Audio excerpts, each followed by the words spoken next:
সৃষ্টি করেছেন কে? ওই আল্লাহর প্রশংসা, যে আল্লাহ আমাকে আপনাকে হাত দান করেছে, পা দান করেছে, এই সবচেয়ে বড় একটা নিয়ামত যে চক্ষু দান করেছে। এই চোখ দিয়ে আমরা দুনিয়ার সব কিছু দেখি। কথা বলেন ঠিক কিনা? আল্লাহ পাক রব্বুল আলামিন আপনাকে আমাকে তো মানুষ না বানাইয়া অন্য কোনো জীবজন্তুর বানায়ও পাঠাইতে পারতেন। কথা বলেন ঠিক কিনা?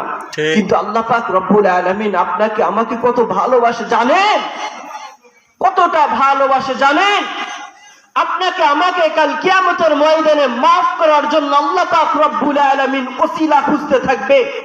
আল্লাহ পাক রব্বুল আলামিন বলেন, ওয়াবতাগু ইলাইহিল ওয়াসিলা, তোমরা আমার জাহান্নামের আগুন থেকে মাফ পাওয়ার জন্য ওসিলা তালাশ করতে থাকো। কাল কিয়ামতের ময়দানে আল্লাহ পাক রব্বুল আলামিন আপনাকে আমাকে মাফ করার জন্য ওসিলা তালাশ করতে থাকবে। দুনিয়ার মধ্যে যারা একটা পশুর উপরে রহম করেছে, একটা পশুকে পানি পান করেছে, এরকম হাজার হাজার মানুষ আল্লাহ পাক রব্বুল আলামিন যারা জাহান্নামে চলে যাবে, জাহান্নাম থেকে বের করে জান্নাতের মধ্যে দিয়ে দিবেন। সুবহানাল্লাহ, সুবহানাল্লাহ। তাহলে আল্লাহ পাক রব্বুল আলামিন একটা ওসিলা তালাশ করতে থাকবে। ওসিলাটা কি? আমি আর আপনি যদি আল্লাহ পাক রব্বুল আলামিনকে সন্তুষ্টের জন্য, রাজি খুশি করানোর জন্য একদিন যদি 2 রাকাত নামাজ পড়তে পারি, শুধু নামাজ নয় যে কোনো আমল করতে পারি, আল্লাহ পাক রব্বুল আলামিন এই ওসিলায় আমাদেরকে মাফ করে দিতে পারেন কি পারেন না? পারেন। কুরআনুল কারীম মিথ্যা না। কুরআনুল কারীম বলে তোমরা ওসিলা তালাশ করতে থাকো। আজকে তো দুনিয়ার মধ্যে অনেক মানুষ কুরআনুল কারীমকে মিথ্যা বলে প্রচার করে বেড়ায়। কথা বলেন ঠিক কিনা? এই কুরআনুল কারীম আপনাদের কাকশ্বরী নদী দিয়ে ভেসে আসে নাই। এই কুরআনুল কারীমকে টিকিয়ে রাখার জন্য, কোরআনকে আজ অব্দি 2026 সাল পর্যন্ত টিকিয়ে রাখার জন্য অনেক মায়ের বুক খালি করতে হয়েছে। শুধু তাই নয়, অনেক মানুষকে জীবন দিতে হয়েছে, অনেক বোনকে বিধবা হতে হয়েছে, অনেক বোন তার স্বামীকে হারিয়ে ফেলেছে, অনেক বোন তার ছেলেকে হারিয়ে ফেলেছে, অনেক মা তার সন্তানকে হারিয়ে ফেলেছে। আহারে, শুধু তাই নয়, এই কোরআনকে টিকিয়ে রাখার জন্য, ইসলামকে টিকিয়ে রাখার জন্য আমার তোমার নবী আখিরি পয়গম্বর জনাবে মুহাম্মদুর রাসূলুল্লাহ সাল্লাল্লাহু আলাইহি ওয়াসাল্লাম দাঁত মোবারককে শহীদ করতে হয়েছে। কথা বলেন ঠিক কিনা? আর আমি আর আপনি কেমন মানুষ হইলাম? আমার সামনে, আপনার সামনে নাস্তিক আর মুরতাদরা কোরআনুল কারীমকে নিয়ে খারাপ খারাপ কথা বলে, আল্লাহকে নিয়ে কটূক্তি করে, নবীকে নিয়ে কটূক্তি করে। কিন্তু আমি আর তুমি কেমন আশিক রাসূল হইলাম, কিন্তু আমরা কোনো কিছুই করতে পারি না, কোনো কিছুই বলতে পারি না। কেমন আশিক রাসূল হইলাম? আল্লাহ পাক রব্বুল আলামিন কোরআনুল কারীমের মধ্যে বলেন, কুল ইন কুনতুম তুহিব্বুনাল্লাহা ফাত্তাবিউনি ইউহিব্বুকুমুল্লাহ ওয়া ইয়াগফির লাকুম যুনুবাকুম আল্লাহু গফুরুর রহিম। ডানে বামে নজর নাই, এক নজরে আমার দিকে তাকায় থাকেন গো বাবা। আল্লাহ পাক রব্বুল আলামিন কোরআনুল কারীমের মধ্যে বলে দেন, ও দুনিয়ার মানুষেরা শুনে রাখো, তোমরা যদি আমি আল্লাহকে পাইতে চাও, সর্বপ্রথম একজন মানুষকে পেতে হবে, একজন মানুষকে অনুসরণ করতে হবে, একজন মানুষকে অনুকরণ করতে হবে। সে দুনিয়ার মধ্যে আমার হাবিব, প্যারা হাবিব, আখিরি পয়গম্বর জনাবে মুহাম্মদুর রাসূলুল্লাহ সাল্লাল্লাহু আলাইহি ওয়াসাল্লাম। তাহলে যদি আপনারা আল্লাহ পাককে যদি পাইতে চান, তাহলে সর্বপ্রথম আখিরি পয়গম্বর জনাবে মুহাম্মদুর রাসূলুল্লাহ সাল্লাল্লাহু আলাইহি ওয়াসাল্লামকে ভালোবাসতে হবে, তাকে অনুসরণ করতে হবে, অনুকরণ করতে হবে। তাকে অনুসরণ কেমনে করবেন? আখিরি পয়গম্বর তো আর দুনিয়ার জমিনে এখন নাই, কিন্তু তাহলে কি হয়েছে? আল্লাহ রাসূল সাল্লাল্লাহু আলাইহি ওয়াসাল্লাম হাদিস শরীফের মধ্যে বলেন, আলেম উলামাগণ আমি নবীর ওয়ারিস। কেরা? আলেম উলামাগণ। আজকে আলেম উলামাদের কি নিয়ে চুলকানি শুরু হয়? কেমন নাস্তিক আর মুরতাদের চালাপালা ঘুরে বেড়ায়, আলেম উলামাদেরকে দিয়ে ওদের চুলকানি শুরু হয়।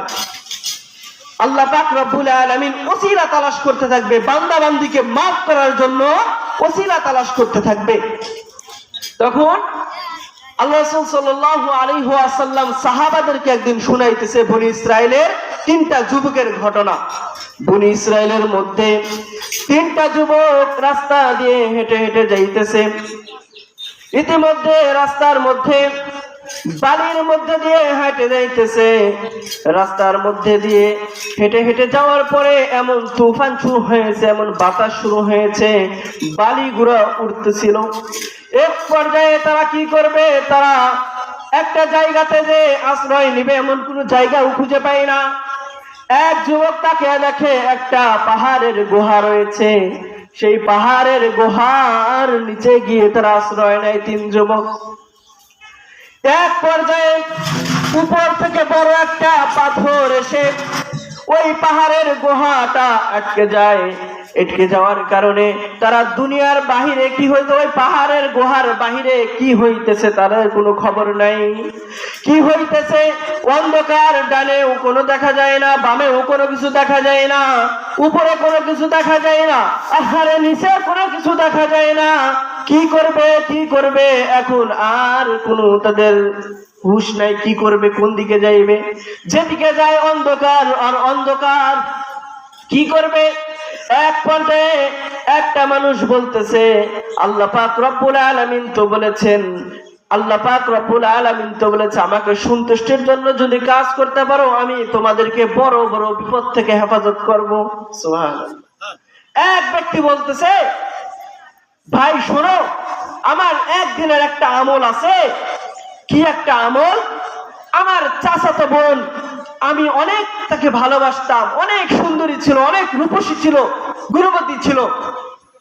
ওই এলাকার মধ্যে আমার চাচাতো বোনই সবচাইতে সুন্দর ছিল, আমি অনেক ভালোবাসতাম। একটা পর্যায়ে আমাদের এলাকার মধ্যে দুর্ভিক্ষ দেখা দিল, টাকা পয়সা নাই, কারো কাছে কোনো কিছু নাই, কি করবে। তখন এক পর্যায়ে ওই বোনটা ভাইয়ের কাছে গিয়ে কিছু টাকা চাইলো, ভাই আমাকে কিছু দাও, আমাকে কিছু মুদ্রা দাও, আমি তো একদম দুর্ভিক্ষের মধ্যে পড়ে গেছি, আমার কাছে কোনো কিছু নাই। পরে ওই ভাইটা, চাচাতো ভাইটা বলতেছে, তুমি যেহেতু আমার কাছে টাকা চাইতে আইছো, কোনো সমস্যা নাই, টাকা দিব, কিন্তু একটা কথা আছে।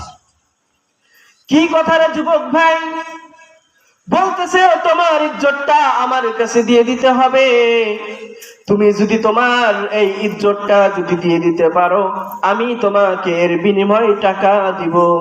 ওই বোনটা বলতেছে, আল্লাহ কিন্তু সবকিছু দেখেন, দুনিয়ার কোনো মানুষ কোনো কিছু দেখে না, একমাত্র আল্লাহ পাক রব্বুল আলামিন দেখেন।